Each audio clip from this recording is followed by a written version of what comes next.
Hey, so the Federal Reserve just announced that they want to keep stock prices propped up, which is really good if you're looking to make money in the stock market this year. I'm going to explain what they just said, their thesis, and the really only remaining risks that there are to the market or economy not doing well in 2025. We'll talk about that in just a moment, but I also want to mention that there are some companies that you really want to pay attention to that we haven't covered on the channel, and I think they could be big money movers in 2025. They're companies that, let's just say, some really big names are paying attention to and making big moves on. And if you want my research on that every single day, join me in the Market Open live stream. Now, for course members, you can get lifetime access to that over at meetkevin.com. We're raising the price on that tonight. So if you want lifetime access, you pay once, you join forever. Go to meetkevin.com, take you right to the checkout page. We made it nice and easy for you. And you get all of the Trumponomics insights for 2025, where I think money's to be made in 2025, investment opportunities, tax strategies, and we'll be updating it as Trump's policies come out. All right, so first, Barkin just came out and told us that, hey, folks, 2025 has more upside risk than it has downside risk, which sounds pretty exciting. After all, when the Federal Reserve tells you, hey, things are looking good, why not be bullish? Why fight the Federal Reserve? And we've got to ask ourselves, why does the Federal Reserve want to keep the market propped up? Why was it in August when the market was collapsing under fears of recession and high unemployment? Why was it that the Federal Reserve at their very next meeting came out with a 50 basis point cut? Well, it's because I think the Federal Reserve realizes, as I've been saying for many months, that we could be one sustained market crash away from a recession. The good news is, the higher the stock market goes, which it's been going straight up since basically August, the further we get away from a recession. Why? Because consumers spend more money. And that's exactly what Barkin said this morning. He said, quote, as long as employment and asset values remain strong, consumers will continue to spend. The Fed is directly pointing to propping up markets here.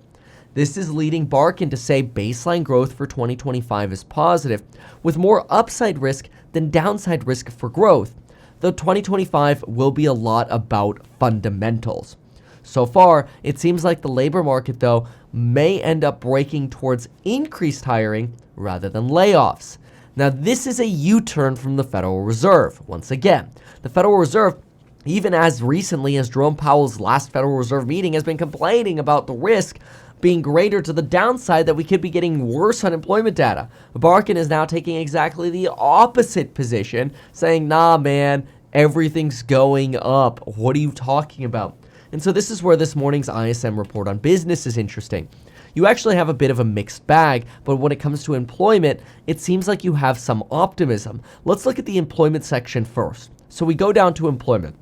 The employment index was lower than November's read and indicated the seventh consecutive month of contraction out of the last 15 months. Of 6 big manufacturing sectors, none expanded employment in December, so none of that is great. However, respondent companies are continuing to reduce headcounts through layoffs, attrition, and hiring freezes, which also isn't good. So Barkin, what are you talking about? The action is supported in December by the approximately 1-to-2 ratio of hiring versus staff reduction comments. In other words, for every one person someone is hiring, 2 people are basically being reduced or laid off. So, of 18 manufacturing industries, 2 industries reported employment growth. Those are electrical equipment and appliance components and plastics and rubbers. Oh, I guess electrical equipment and components and appliances are one category, then plastic and rubber products are another. That sounded like multiple categories there. And everyone else is basically either reporting a decline in employment or no change in employment levels. So this doesn't sound great. That doesn't sound like it's reiterating what Barkin says. In fact, this right here sounds like it's reiterating Powell's concerns for the markets. But if you look at the headline commentary, there is something interesting here that tells you when to start paying attention to changes. Take a look at some of the green levels here and some of the red that I wrote here. So what we have is we're seeing a softening in sales in food, beverage, and tobacco products. This is concerning as it's our peak season. Now, computer and electrical products, they see a constriction in technical labor. So in other words, they need more workers. H-1Bs, anyone? Ooh, okay, that's a sore topic right now. And machinery sees a significant slowdown in production requirements in the last 2 months of the year, which isn't great because this is usually a leading indicator of production. And order levels being well below forecast productions aren't great for fabricated metal products. But electrical equipment, appliances, and components have order levels at basically full capacity. There's some level of increased demand for miscellaneous manufacturing, and there's definitely an uptick in primary metals, though not necessarily a stable one. So you kind of have this weird duality where you're getting comments that are like, yeah, people have hope, but the numbers aren't actually really doing that well. And take a look at this. This is another sign of potentially hope, and I think this might be what Barkin's talking about. Employment contracted as final headcount adjustments were likely taken to prepare for 2025. Ah, interesting. Okay, so could that be what we have to pay attention to going forward? Think about that for a moment. Usually, write this down, and then I want to show you the chart that everybody's concerned about. Usually, companies fire in January to prep for 2025 as they remove temp hires, seasonal hires, and earnings are pressured so they can announce in Q4 earnings reports, which take place in Jan-Feb, that they're shrinking to cut costs, right? I mean, think about it. This is simple logic. If bad earnings, tell everyone you're cutting, and a stock market can sometimes still be happy on that. But that is a form of laying off. Now, what this PMI report, or I should say the ISM report on manufacturing is saying, is that maybe headcount cuts were made, were made in 2024 Q4 to prep for 2025. So basically, there's some hopium from Barkin at the Fed that hiring is coming in 2025. ISM, report on manufacturing, hope that job cuts were just to prep for 2025. Powell, jobs market, in the last FOMC, so I'll just write last FOMC here, job market has serious downside risk. So there's hope, but there are real risks. So what does this mean we have to pay attention to? Well, we probably have to pay attention to the Jan, Feb, March unemployment data, and then we should know, are we going to stick in the clear? Now, what does this have to do with the following chart of scariness? Well, take a look at this. This chart right here shows you the uninversion of the yield curve. What I want you to mostly pay attention to is an orange line that I'm going to draw right here. This is a period where we were under zero, so we had an inverted yield curve. Period of an inverted yield curve. Every time, and there's a tiny little piece right here, every time we have come out of a period of an inverted yield curve, we have faced a recession, which doesn't bode well for where we sit now. The question is, when do we hit that recession, or when do we potentially hit a soft landing? I'm going to show you that. So, and this is going to show you why this first quarter is so important.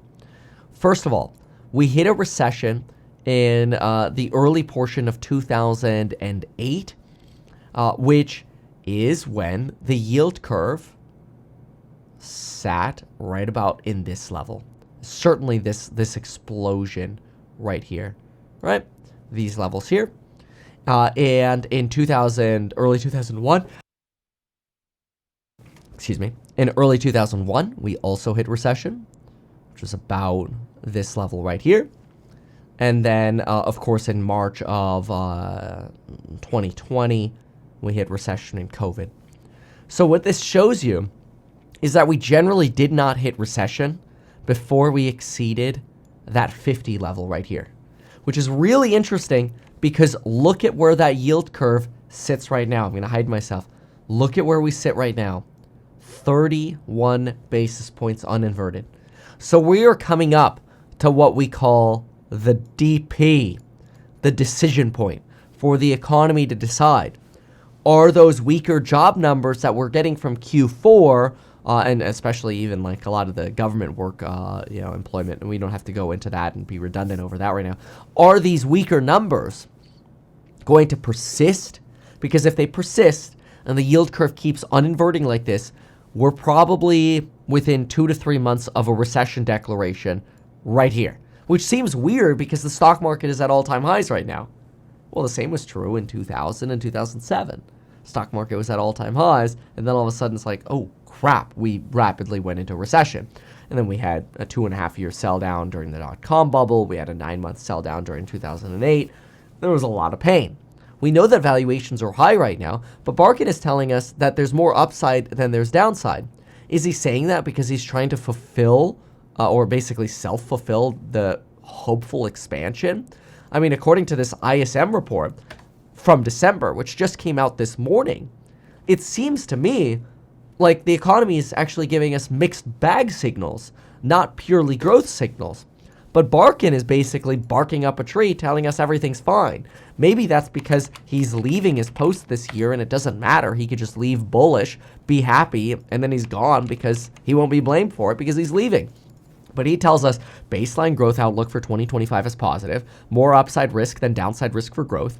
As long as asset values remain strong, consumers will continue to spend and employment should stay propped up. This is basically him saying like, hey, prop up the stock market. He says uncertainty has fallen. And yeah, there's some upside risks to inflation, but we might break towards more hiring rather than firing. I mean, all of that really sounds really bullish from Barkin. And what period of time does he basically refer to? Well, in my opinion, he's trying to set up a 1990s style soft landing. See, when you have this convergence of the 10 and 2 year, every time you have a convergence of the 10 and 2, something ends up happening. And there are two things that happen. Okay, we're going to draw this. I'm going to use, let's go with this. Let's go with this like pink color over here. Okay, after this convergence, recession. After this convergence, recession. After this convergence, recession. Over here, we don't know. The hopium is that we could be like this. Right here, where you had a convergence in the late 90s and you still had time for yields to rise. Look at this. Yields actually ended up rising from where they sit now, around 4.5% right here. Yields ended up rising to about 6.5% after the soft landing. So if you get a soft landing, interest rates could balloon even more. The housing market could be continued to be constrained by high interest rates. And the stock market could just keep pumping along like it did in the mid-90s. That's possible. But the difference between the 90s and today is that you didn't have an inverted yield curve leading into the mid-90s. And so we're at D point. Anything can happen. But in my opinion, the next 3 months are the decision point. The next 3 months tell us, are we going into a recession or not? And so what I would do, let's go to BLS, schedule releases. Let's give you these dates because I think these dates are really important. The first and most important date for this jobs report, the first and most important thing to do is go to meetkevin.com and check out for that Trumponomics course. Take you right to that checkout page. I made the redirect nice and easy for you. We got the new year code. It's only $420. $420, you get lifetime access. I expect the price of this course will double over the next 6 months as we start incorporating Trump policies and more content. And it gives you access to lifetime value in the course member live streams and updates throughout the year on Trump policies, taxes, entrepreneurship, productivity, you name it. So check that out. Go to meetkevin.com. Then write down this schedule right here. These are the dates you want to pay attention to. Feb 7, March 7, April 4.